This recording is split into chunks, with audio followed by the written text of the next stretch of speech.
Yo, what's up guys? It's Noah here, and in today's video, going to be breaking down the NBA slate on Draftkings for Wednesday, April the 26th. We got a 4-game slate for Wednesday, so been a while since we've had a 4-game slate, at least like on a weekday. A lot of the 4-gamers have been on the weekend, but I think this probably will be our last 4-game slate of the season, just because I think after this one, like there's not going to be enough games each day with teams getting eliminated and stuff, but 4 games, this should be a lot of fun, guys. We're going to go game by game, talk through each one of these games, of these 4 games, give you guys kind of a quick preview of this slate, what I do like, taking a first look on Tuesday night. But as always, before we get started with the breakdown, if you guys do enjoy these DFS videos and if they do help you out, make sure you hit that like button down below. Make sure you guys hit that subscribe button if you have not yet. And if you guys are new to the channel, be sure to go check out PrizePicks. PrizePicks is the sponsor of this video. You guys can actually sign up for PrizePicks and use my promo code Noah. When you sign up, you'll get your first deposit matched up to $100 when you sign up with my promo code. And for those of you that have never heard about PrizePicks, they are a player prop site. Very simple, very easy to use. You're just taking more or less on a player's projection. It's as simple as that. You have to make at least 2 picks, but you can make up to 6 picks, and you can win up to 25x your money on PrizePicks. So be sure to give them a try, guys. Use that promo code Noah. When you sign up, you'll get your first deposit matched up to $100. But let's go ahead and talk through this 4-gamer. We'll start off with the first game of the night, the Knicks and the Cavs. So start off on the Cleveland side, and looking at the Cavs here, they've been running a very tight rotation in this series, and I think for the most part, we can expect them to continue to do that. Obviously, this is a really big game. I mean, I think they're down 3-1 in this series, so they need to win this one. We can expect huge minutes for Donovan Mitchell here. Probably plays like 40, 42 minutes, maybe more than that. At 8,700, I know he's had some down games lately, but I still think Mitchell's a pretty solid pay-up option. It's just really, it's hard for him to fail at that salary when he's playing over 40 minutes. Same could be said for Darius Garland at 7K. He's going to play probably 40-plus minutes. He got off to a really slow start last game, but really turned it on in the second half. Maybe he can keep that momentum, heading into this one. Cleveland going back home, so you would think they'd play a little bit better at home here. I don't mind Garland either at 7K. The bigs, Mobley and Allen, I'm not as excited about. I think you do get more upside from the guards. It's just hard for these bigs to have, big games just because the Knicks are such a good interior defense. We haven't really seen much of a ceiling from Mobley in this series. He also hasn't been playing as many minutes as the guards have. Same could be said for Jared Allen. He's been playing pretty big minutes, but we just don't really see much of a ceiling from Jared Allen. At most, he's going to give you 35, 36 DK points. Again, these guys are going to play a ton of minutes, so they're playable, but not my favorite plays. I think Caris LeVert, though, at 5,200 looks really good. Since he's been inserted into the starting lineup, he's been playing huge minutes, 40, 35, 39 minutes their last 3 games. 5,200 is still too cheap for Caris LeVert if we can expect him to play close to 40 minutes. So I think he's a really good option. He's probably my favorite play from a points per dollar perspective on the Cavs. Really the guards I like most here. Now, the bench guys from Cleveland, there's really nothing that stands out off the bench. If you want to take a shot on a Jetty Osman or Isaac Okoro, you could do that, but these guys really don't offer a ton of upside, especially when a lot of the starters, those 4 main guys we talked about, or at least those 5 main guys, are all going to play a ton of minutes. It's just hard for these other guys to get a ton of playing time. So let's talk about the other side of this game now with the Knicks. And looking at the Knicks here, you got Jalen Brunson, who's actually the most expensive player on the team. We'll talk about Julius Randle in a second. His price tag has come way down on DraftKings, but Brunson's coming in at 7,500. Look, Brunson's been pretty consistent in the series, had his best game of the series last game, played 43 minutes, had 50 DraftKings points. Look, he's been super consistent. Like I said, Game 1 was limited by foul trouble, but still put up 36 DK points, had 42 DK points in Game 2, had somewhat of a down game in Game 3, but bounced back in a big way in Game 4. Brunson's ownership on these playoff slates has really not been that high. He's been fairly low owned every slate. I think that's probably going to continue today with there being just so many other options, with there being 4 games and more guys to choose from. I think Brunson's ownership is going to be kind of low again. So I think Brunson and GBPs look solid. Julius Randle, though, is a guy that we definitely have to talk about. So Julius Randle has been really bad in this series, especially the last 2 games. He doesn't seem to be 100% healthy right now. His minutes have not been that great. He actually did not even play in the 4th quarter last game. But can we expect that to happen again here? I mean, they've had 2 full days off. You would think, Randle hasn't even been on the injury report, so it's kind of weird to see him not playing. Normally Julius Randle is a guy that plays 40 minutes when it's a playoff game. The fact that he's only played 33, 34 minutes a night is concerning. He also did not close last game. But again, I just don't know if we can expect that to happen every game. I don't know if we can expect Randle to play just 25 minutes. I think most nights he's going to get mid to high 30s and maybe even 40 minutes. And 6,900, I mean, this is by far the cheapest price tag we've seen on Julius Randle all season. I know the matchup's not great. I know, things like that, like the pace of this game's not great, and I know the last few games for Randle have also been pretty poor, but the price tag on Randle does make him stand out as a pretty good play here. I have a feeling he's going to be someone that projects pretty well at his salary. He'll probably be popular. You could fade him in GBPs if you wanted to, but I think for like cash games, he would definitely be someone that I think would probably pop into a lot of cash game optimal lineups. But really like Randle. Think Brunson looks good as well. The rest of the Knicks, RJ Barrett, he's been playing a lot better the last few games. Shown more upside, 36, 32 DK points. He got up to 38 minutes last game. His price tag at 5,400 is not that expensive. We're finally getting somewhat of a discount on Barrett. I really haven't been interested in Barrett much in this series, but now that his price tag has come down, I think Barrett does look kind of solid here. The rest of the Knicks, though, like Josh Hart, Mitchell Robinson, Emmanuel Quickley, the rest of these guys I'm not very interested in. I think my favorite plays from the Knicks are definitely Brunson, Randle, and Barrett. So that'll do it for that game. Let's move on to the next one, the Lakers and the Grizzlies. So we'll start off on the Memphis side here. For Memphis, we've seen Ja Morant have some big games lately. Obviously, last game was a little bit of disappointment, but had a huge game. I think that was game 3 of this series where he played 42 minutes, had 78 Draftkings points. Last game, Ja got up to 44 minutes. He took 24 shots. He just had a really poor shooting game. But man, you look at the minutes for Ja lately, and with this being an elimination game for the Grizzlies, I think Ja's going to play 44, 45 minutes again. So at 9,700, I mean, Ja is definitely in play as a pay-up option. There are a lot of other guys to pay up for today. You got LeBron, AD, you got Giannis we're going to talk about. Jimmy Butler's playing well, Steph. There's so many guys to pay up for. I think Ja is firmly in play, though. He's probably my favorite play on the Grizzlies. I don't really like too many other Grizzlies. I think Triple J and Bane, where they're priced at, are both fine options, but neither one stand out. Triple J, we've seen big minutes from him lately. That game did go. I forgot that game went to overtime last game, but I mean, even at the end of regulation, Triple J played 37 minutes. Ja played 40, so we can still expect really big minutes from these guys, especially with it being an elimination game. I think Triple J at 7,800 is fine. I think Desmond Bane at 7,700 is fine. Bane finally had a big game last game after really struggling the first 3 games in this series. He also played 47 minutes, counting overtime, so 42 minutes in regulation for Bane. Him and Triple J, I think both project pretty similarly. I think both are in play here. But Xavier Tillman, Dylan Brooks, the bench guys, I don't have much interest in. Tillman at 5,500, minutes have been pretty good for him. So I could see going to Tillman. He's normally not a guy that offers a ton of upside. He's going to have to get there on rebounds and assists because he's not really scoring much. And with AD's rim presence, I mean, it's going to be hard for Tillman to have a big scoring game. But when he's playing 38, 40 minutes, I mean, obviously he has a path to a good game. He feels priced about right at 5,500, but I definitely think Tillman is playable. I played Dylan Brooks in my lineup last slate. He was, kind of underwhelming. For his price tag, he didn't kill me, but I mean, 23 DK points at 4,700 is obviously not what you want. Today, Brooks is only 4,600. The price tag on Brooks is really cheap, and on these playoff slates, we really haven't been able to find much value.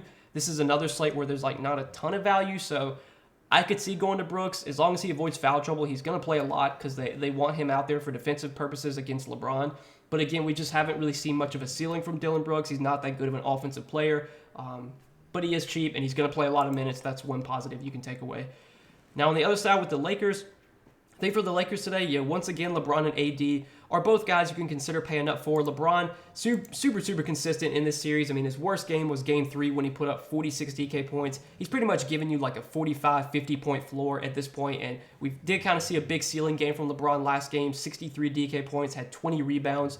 I think LeBron at 10,300 is a solid pay-up option. Nothing really negative to say about him. Same goes for Anthony Davis. Anthony Davis had a really down game last game, but I would expect him to bounce back here. I would expect him to be much more aggressive offensively this game. I think AD at 10,200 looks really solid, and I think with him busting last slate, maybe that keeps his ownership a little bit down today.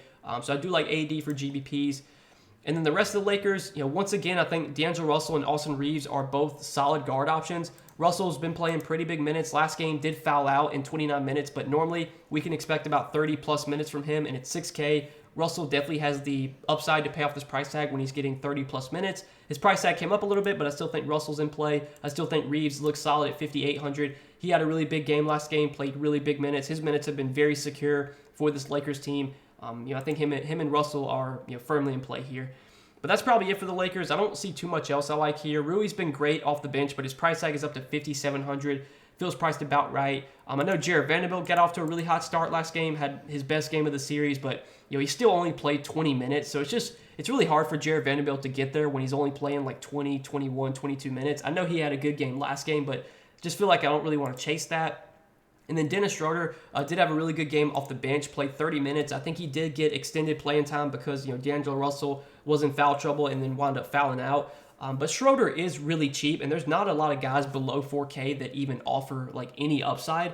Schroeder, at least, you're going to get like 20 minutes from him, worst case scenario, and maybe he gets more minutes if like Russell or Reeves gets in foul trouble. So there's a path for Schroeder to have a good game. At 3,800, he is worth a sprinkle if you're playing a lot of lineups. But that'll do it for that game. Let's move on to the next one, Miami and Milwaukee. So for Milwaukee here, really, really big game for them. They're down 3-1 in this series. They got to avoid elimination tonight, so they need a win. I think we can expect really big minutes for Giannis, for Drew, for Middleton here. And normally we don't see these guys play like huge minutes in the playoffs, but I think they're going to have to play him a ton here. Giannis played 38 minutes last game. I would be surprised if he plays less than that here. I think 38 to 40 minutes is very likely for Giannis.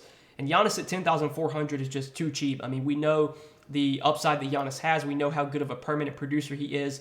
I think he's probably the best pay-up option overall today, just in terms of a floor and ceiling perspective. There's really nothing negative you can say about Giannis. And then Drew and Middleton, obviously with Giannis back and healthy, these guys don't offer as much upside. Drew played 41 minutes last game, but only scored 35 DK points. I think at 8,100, he feels priced about right. I think Middleton at 7,200 feels priced about right. Between him or Middleton, I think I'd rather go with Middleton just because he is almost $1,000 cheaper, and I think both guys project pretty closely. So I would just rather take the guys that's cheaper. But neither one looked that great. Brook Lopez had a really big game last game, put up, 62 Draftkings points in 39 minutes. That's obviously like, a max ceiling for Brook Lopez. Usually, if you get over 40 DK points from Brook Lopez, you're pretty ecstatic. But I think Brook Lopez is fine. He is going to play a lot here. They want him out there for defensive purposes. I wouldn't expect 62 Draftkings points again, but I think Brook Lopez does offer 30, 35 point potential when he's playing 30 plus minutes. But again, like when you're looking at the Bucks here, it's definitely Giannis that stands out, and the rest of these guys are just kind of like secondary options. Now on the other side with the Heat, we saw Jimmy Butler have an absurd game last game, went off in the fourth quarter, had 56 points total, 73 Draftkings points, played 41 minutes. Obviously, the Heat want to try and close this thing out, so we can expect huge minutes for Jimmy here as long as the game is competitive. I assume Jimmy plays 40-plus minutes if this game is close. At 9,400, you do have to rank him with guys like Giannis and LeBron and AD, and I definitely think Giannis, LeBron, AD, Steph probably, I think those guys, look a little bit better than Jimmy, but man, no issues with Jimmy right now. The role is great. The minutes are great. The price tag has caught up to where it should be, but I still think Jimmy is in play. Bam Adebayo surprisingly did not play many minutes last game, only played 30 minutes, and there was no foul trouble or anything like that. He just didn't really play much, which was a little odd. I would think most games Bam plays like 37, 38 minutes in a playoff game, especially in like a big game like last game. Don't know if Bam's like dealing with injury right now. I mean, he's probable with a hamstring strain. Maybe that's bothering him. We don't really know. I think Bam's a little bit risky, but still in play at 7,100. And then these value guys from Miami, they were all pretty popular last slate. Caleb Martin got some ownership. Kyle Lowry got some ownership. Kevin Love was really popular last slate. I don't mind going back to these guys. I would be a little bit hesitant just because, I think their ownership might be even higher because they all did pretty well. Caleb Martin put up almost 30 Draftkings points in 25 minutes. His minutes have been very secure off the bench, but again, his price tag is caught up to where it should be. I think at 5,600, Caleb Martin doesn't look nearly as appealing here. I think Kyle Lowry, though, at 4,700 is still pretty solid. Lowry played 24 minutes last game. Surprisingly, he only played 8 minutes in the first half, but then he got a lot of run in the second half. I would expect most nights Lowry plays like, 12 to 14 first half minutes and then 12 to 14 second half minutes, and you can expect like 24 to 28 minutes most nights from him, maybe more if he's playing really well. So as a value play, I definitely think Kyle Lowry is in play here at 4,700. Kevin Love was really popular last slate, had a really good game in limited minutes, 24, I wouldn't say really good game, but a good game for his salary, I guess. He was only 4,400 last slate, provided some good value, put up 24 DK points in 22 minutes. Minutes were not super high for Kevin Love, but he has been starting lately. He has been playing like low 20s minutes a night. I don't know if there's like a minute ceiling for Kevin Love. Like I'd be surprised if he plays like 30 minutes, but even in 22, like 24 minutes, I mean, Kevin Love can still have a good game. I would just be a little cautious because I think if his ownership is really, really high, he's someone you could definitely fade in GBPs. But he is in play for value. Max Strus was a big bust last game. Actually finished with negative DraftKings points in 17 minutes. Played 17 minutes, had 2 turnovers, and that was literally it. Just, crazy game from Max Strus. Obviously, you can't expect him to be that bad, but I mean, Max Strus has really struggled in this series. He's not really done much offensively. He hasn't really shown much fantasy upside. I think with how bad he's been, that's going to keep his ownership pretty low. So I think he's kind of an interesting GBP play. Not a guy that I'm in love with, but if you are playing a lot of lineups, I think he's worth a sprinkle. But that's really it for Miami. I don't really like anyone else here. I mean, I know Gabe Vincent's been starting. Minutes have been okay. Had a good game last game. I think he's in play at 4,300. I would just kind of temper expectations with Gabe Vincent. He's not a guy that really offers much upside, especially when he's playing with Jimmy and with Bam. And then Duncan Robinson has been coming off the bench, has been playing pretty good minutes, got up to 30 minutes last game. We know what Duncan Robinson's going to do when he's on the floor. He's going to shoot threes, and he's not really going to do much else. So in order for him to really get there and have a big game, he's going to have to really get hot from 3, which he can obviously do, but not a guy that I'm super interested in at 4K. There's other values I think I'd rather go to over him. So that'll do it for that game. Let's go ahead and talk about the last game of the night, the Warriors and the Kings. We'll start off on the Sacramento side. So for Sacramento here, the big news to monitor is De'Aaron Fox's status. We initially got word that De'Aaron Fox was going to be doubtful for this game, and it looks like he's been upgraded to questionable. I'd assume De'Aaron Fox plays here. If this was a regular season game, he probably wouldn't be playing, but with it being a playoff game, series tied 2-2, this is such an important game for the Kings, and if they can win this one and go up 3-2 in this series, this would be huge for them. So I'm expecting De'Aaron Fox to kind of tough it out and play here, even though he's got some sort of that finger injury he's got. I can't remember what exactly it is. It's a broken index finger, so obviously not great. And that's something we can talk about. If Fox does play here, is he going to be 100%? Is he going to produce at the same rate that he normally does? That's kind of that's something we don't really know. I mean, we don't really know how Fox is going to perform. I would be very interested in Fox if his ownership is going to be really low. If he's going to be very popular, just 8,800 is pretty cheap for Fox, especially with how well he's played in this series. I mean, he's been amazing. 53 DK points in every game, at least 53 DK points in every game in this series. So I think Fox is going to get a lot of ownership. And I feel like this is someone you could definitely fade, because if he is dealing with a broken index finger on his shooting hand, I mean, that's obviously not great, and that could definitely limit his upside, that he may not be as aggressive offensively. So just keep an eye on ownership percentages or projections for Fox today, because I think if he's really popular, he is someone you could definitely look to fade. Domantas Sabonis has not been that great in the series, has really not shown much upside. The Warriors have done a really good job, limiting his scoring. He's only scored, 20 plus points in one game. Rebounds have been, up and down. Assists have been up and down. I think Sabonis is in play just because we know the upside he has, but he's definitely one of my least favorite pay-up options today.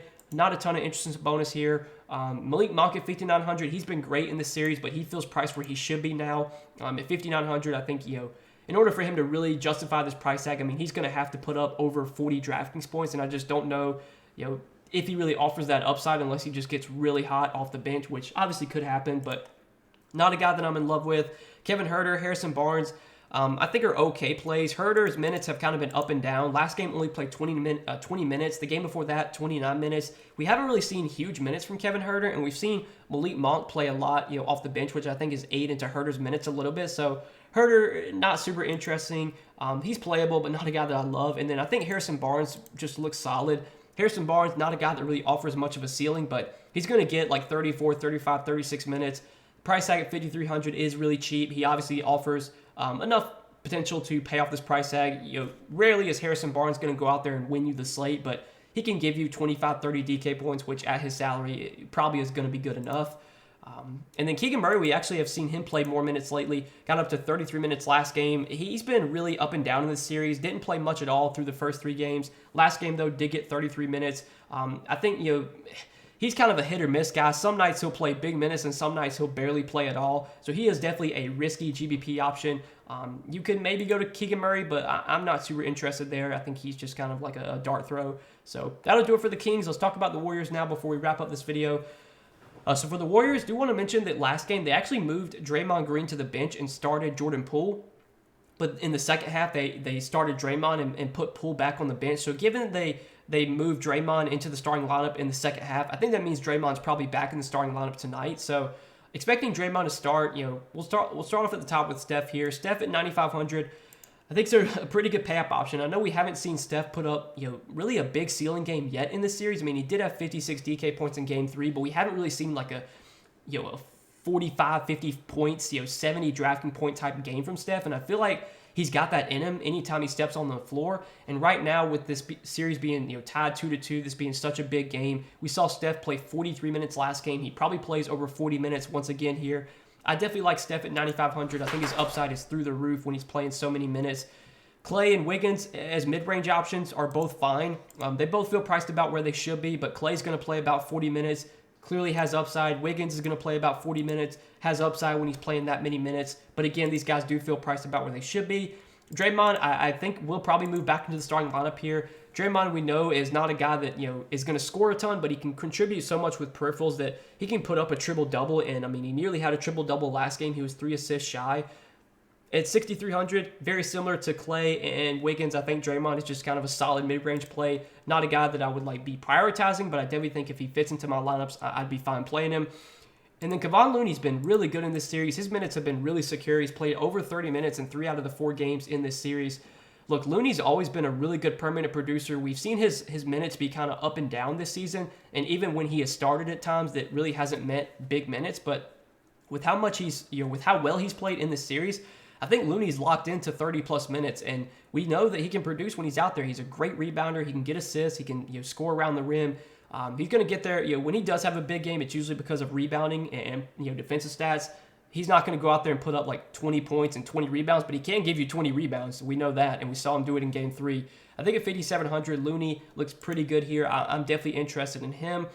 And then the only other guy I'll mention on the Warriors is Jordan Poole. Look, Jordan Poole did start last game, didn't start in the second half, though. If he winds up starting again at 5K, he's going to be a pretty good play. Poole did get 26 minutes last game, was pretty good in that time. I think Poole's in play regardless, but just because the 5K price tag is really cheap, and this is a cheap price, this is the cheapest price tag we've seen on Poole this whole series. I don't think Poole's going to play like 35 minutes or anything, but in 25, 26 minutes, I mean, Poole can easily outperform a 5K salary. So I definitely think if I was going to play anyone off the bench, assuming that Poole does come off the bench, he would be the first guy I would look to. I don't really like anyone else, though, from Golden State besides Poole, off the bench, that is, talking about these value guys. So that'll do it for that game, guys, and that'll do it for this 4-game Wednesday slate. I hope you guys enjoyed this video. As always, I appreciate you watching. Make sure you guys hit that like button down below. If you did enjoy, hit that subscribe button if you have not yet. And again, go check out PrizePicks, sponsor of the video. You guys can sign up for PrizePicks. You can use my promo code Noah. When you sign up, you'll get your first deposit matched up to $100. When you sign up for PrizePicks with my promo code, be sure to check them out if you guys have not yet. But good luck tonight on this Wednesday slate, guys. Appreciate you watching the video. As always, hope you enjoyed. We'll see you in the next one.